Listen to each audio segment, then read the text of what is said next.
할렐루야, 반갑습니다. 바이블 스토리 산책 방송 이수아 목사입니다.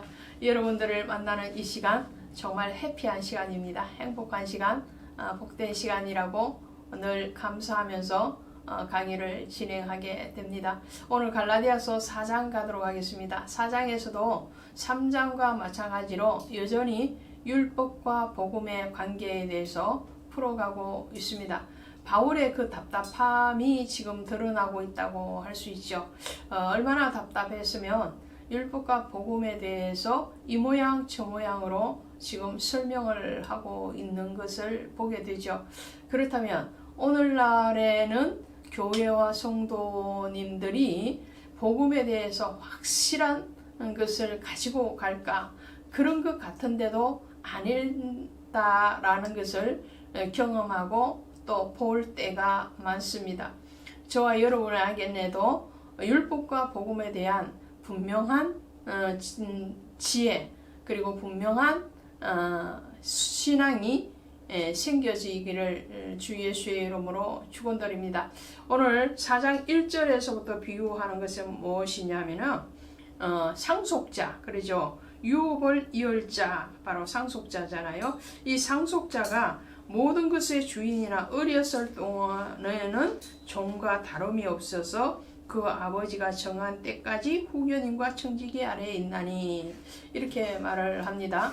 그러니까 아버지가 부재했을 경우에 대리로 그 아들의 고난을 임시적으로 사용하는 그런 제도가 있었다라는 거죠. 이것을 후견인, 청지기라고 말을 합니다. 그런데 오늘 이 표현에서 나오는 아버지가 정한 때, 여기서 아버지는 육신의 아버지를 비유를 하지만 사실은 원뜻은 성부 하나님이죠. 성부 하나님이 정한 때, 그 정한 때는 바로 3장에 있는 3장 19절이라고 할 수 있습니다. 갈라디아서 3장 19절에 가시면 한 중보자의 손으로 베푸신 것인데, 이것이 뭐죠? 율법이죠. 그런데 그 율법이 언제까지냐 하니까 약속하신 자손이 오시기까지라고 되어 있죠. 그러니까 율법의 어떤 한계뿐만 아니라 율법이 존속할 수 있는 시간, 그 시간은 예수 그리스도가 오실 때까지라는 거죠. 그것이 율법의 한계성, 한시성이라고 할 수 있습니다. 그런 것처럼 지금 아버지가 정한 때라는 것은 성부 하나님이 아들 예수 그리스도를 우리에게 보내주시는 때, 이 말입니다. 예수님이 오실 때가 바로 정한 때인 거죠. 예수님이 오시기 전까지는 후견인과 청지기 아래에 있다 그랬어요. 이 후견인과 청지기는 바로 어린 아들이 장성할 때까지 돌봐주는 그런 역할을 하는 초등교사와 같은 거죠. 그 초등교사, 후견인, 청지기는 바로 율법을 얘기합니다. 예수 그리스도가 오실 때까지 율법이 필요한 것이다. 그 율법 아래에서 종 노릇했다라는 것이죠. 그것이 3절에 한 번 더 이렇게 나오죠. 우리도 어렸을 때에 이 세상의 초등학문 아래에 있어서 종 노릇하였더니 때가 참에 하나님이 그 아들을 보내사 여자에게 나게 하시고 율법 아래에 나게 하신 것은, 이렇게 나와 있어요. 예수님께서 율법이 있던 그 때에 오셨어요. 율법 아래 나게 했다라는 말씀은 죄인의 몸으로 오셨다, 이런 말이에요. 예수님께서 율법의 구속을 받아야 되는, 그리고 그 종노릇하고 있는 우리 인간과 같은 모습으로 오신 이유가 뭐냐? 율법 아래로 오신 이유는 바로 우리를 해방시키기 위한 것이다 라는 거죠. 5절에 그렇게 되어 있죠. 율법 아래에 있는 자들을 속량하시고, 이 속량이 첫 번째 목적이에요. 예수님께서 죄인된 인간의 육체를 입으시고 오신 이유는 그 죄 아래 종로로 타는 우리를 해방시키시고 구속하시기 위해서 돈을 주시고 노예를 사는 것처럼 자신을 내어주시고 우리를 구원하시기 위해서 오셨다라는 것이 첫 번째 목적이고요. 두 번째 목적은 우리로 아들의 명분을 얻게 하려 하심이라 그랬어요. 아들 삼으시기 위해서 오신 거예요. 이것이 양자의 영이죠. 그래서 로마서 8장 14절부터 가시면 이렇게 돼 있어요. 무릇 하나님의 영으로 인도함을 받는 사람은 곧 하나님의 아들이라. 너희는 다시 무소하는 종의 영을 받지 아니하고 양자의 영을 받았으므로 우리가 아빠 아버지라 부르짖느니라. 할렐루야. 아빠 아버지.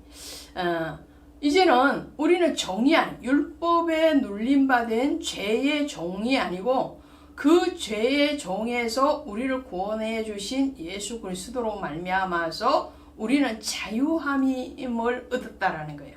그래서 그 자유함을 얻을 수 있는 것은 죄가 이제 제거되어진 거죠.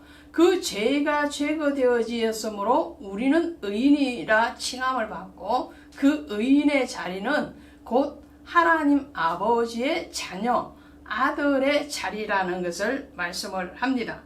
그런데 지금 갈라디아인들은 다시 그 자유함의 복음으로 나왔다가 다시 종으로 회귀하고 있는 거예요. 다시 율법주의자들이 와서 거짓 가르침을 하는 데 대해서 그게 미혹되어지고 그게 동조가 되어져서 바울의 가르침을 버리고 다시 율법 아래로 갔다라는 거죠. 거기에 대해서 이렇게 말을 합니다.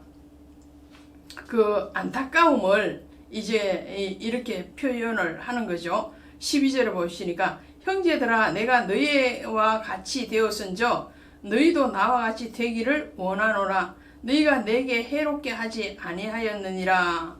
자, 바울도 이전에는 율법의 종노릇을 했다라는 거죠.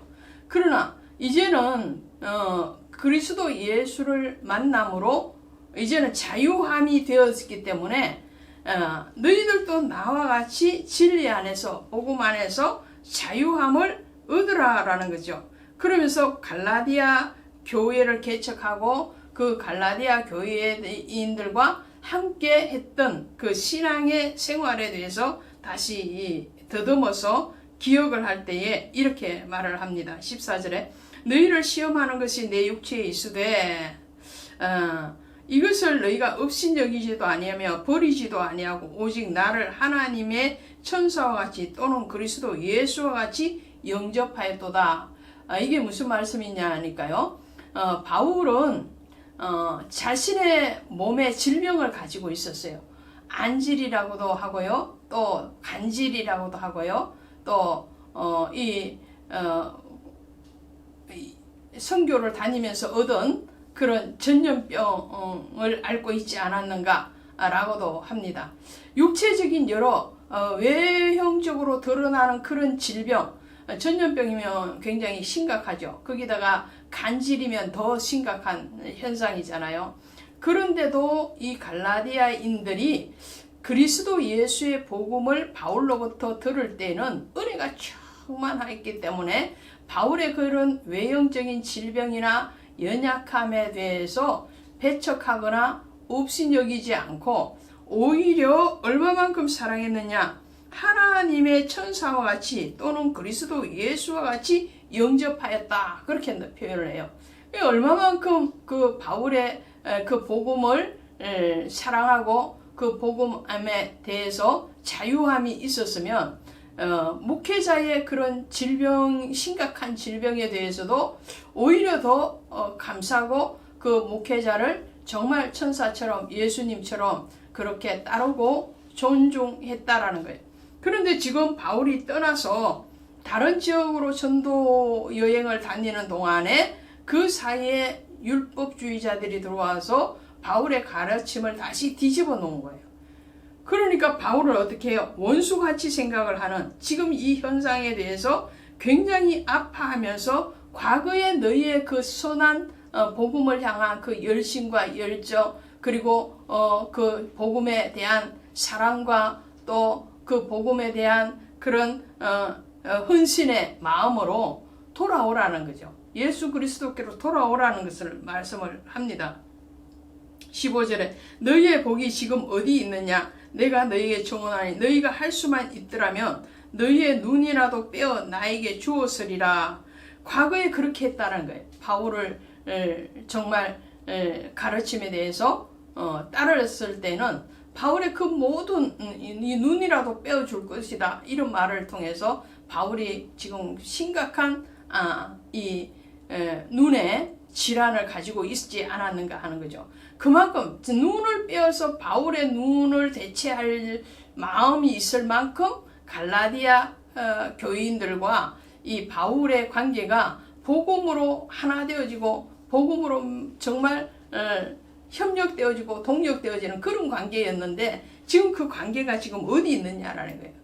그런 순수한 그 사랑과 또 그리스도 예수를 향한 그 열심과 그 은혜가 다 어디 있느냐 이렇게 지금 안타까워합니다. 그러면서 돌아오라는 거죠. 19절에 보니까 나의 자녀들아 너희 속에 그리스도의 형상을 이루기까지 다시 너희를 위하여 해산하는 수고를 하노니 이제라도 너희와 함께 있어 내 은성을 높이려 하면 너희에 대하여 의혹이 있음이라. 자, 바울은요 지금 갈라디아 교회를 설립하고 그 성도님들을 세워가기 위해서 이전에 이미 해산의 수고를 했어요. 그런데 다시 어린아이가 다시 뱃속에 드러나가는 것처럼 다시 옛 모습으로 율법으로 다시 돌아갔기 때문에 이들을 다시 복음으로 나오게 하기 탄생하고 다시 성장하게 하기 위해서 여인이 아이를 해산하는 그 수고, 그 고통스러운 수고를 지금 바울이 다시 내가 자처해서 하겠다라고 말을 하는 거죠. 그래서 여기서는 형제들아 말을 하지 않고 나의 자녀들아, 영적인 자녀라는 거죠. 복음으로 낳은 자녀죠. 우리의 속사람, 그 사람이 완전하게 변화가 돼. 이 갈라디아인들은 아직 이 속사람도 그 사람도 제대로 변화되어지지 않았기 때문에 다시 회귀되고 말았잖아요. 그래서 바울은 다시 그리스도의 형상을 이루기까지 주님의 요구하심이 여기에 있는 거예요. 주님의 요구하심은 그리스도의 장성한 분량까지 자라기를 원하는 거예요. 오늘 우리가 하나님 앞에 받은 그 예수 그리스도의 복음의 은혜를 통하여서 우리 안팎이 변화되어지기를 원한다는 거예요. 그 변화되어지기를 원하는 주님의 간절한 소원을 담고 오늘 저에게 주신 은혜를 가지고 지금 40도가 육박하는 이 더위 가운데서 땀을 뻘뻘 흘리면서 강의를 하고 있습니다. 여러분, 여러분의 모든 신앙이 삶이 그리스도의 장성한 분량까지 예수 그리스도의 형상을 이루기까지 자라나기를 바울과 함께 저도 응원하고 격려하고 축복합니다. 고맙습니다.